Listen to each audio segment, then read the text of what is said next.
वनवास के दौरान माता सीताजी को प्यास लगी, तभी श्री राम जी ने चारों ओर देखा तो उनको दूर दूर तक जंगल ही जंगल दिख रहा था। कुदरत से प्रार्थना की, हे वन देवता, आसपास जहाँ कहीं पानी हो वहां जाने का मार्ग कृपा कर सुझाइए।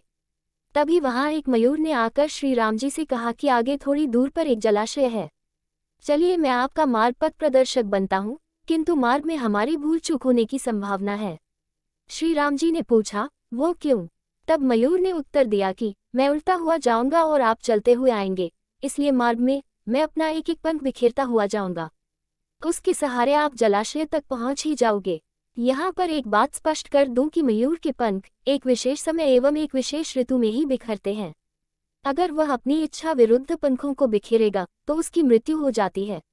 और वही हुआ। अंत में जब मयूर अपनी अंतिम सांस ले रहा होता है तब उसने मन में ही कहा कि वह कितना भाग्यशाली है कि जो जगत की प्यास बुझाते हैं, ऐसे प्रभु की प्यास बुझाने का उसे सौभाग्य प्राप्त हुआ। मेरा जीवन धन्य हो गया, अब मेरी कोई भी इच्छा शेष नहीं रही। तभी भगवान श्री राम ने मयूर से कहा कि मेरे लिए तुमने जो मयूर पंख बिखेर कर अपने जीवन का त्याग कर मुझ पर जो ऋणानुबंध चढ़ाया है, मैं उस ऋण को अगले जन्म में जरूर चुकाऊंगा। तुम्हारे पंख अपने सिर पर धारण करके तत्पश्चात अगले जन्म में श्री कृष्ण अवतार में उन्होंने अपने मुकुट पर मयूर पंख को धारण कर वचन अनुसार उस मयूर का ऋण उतारा था।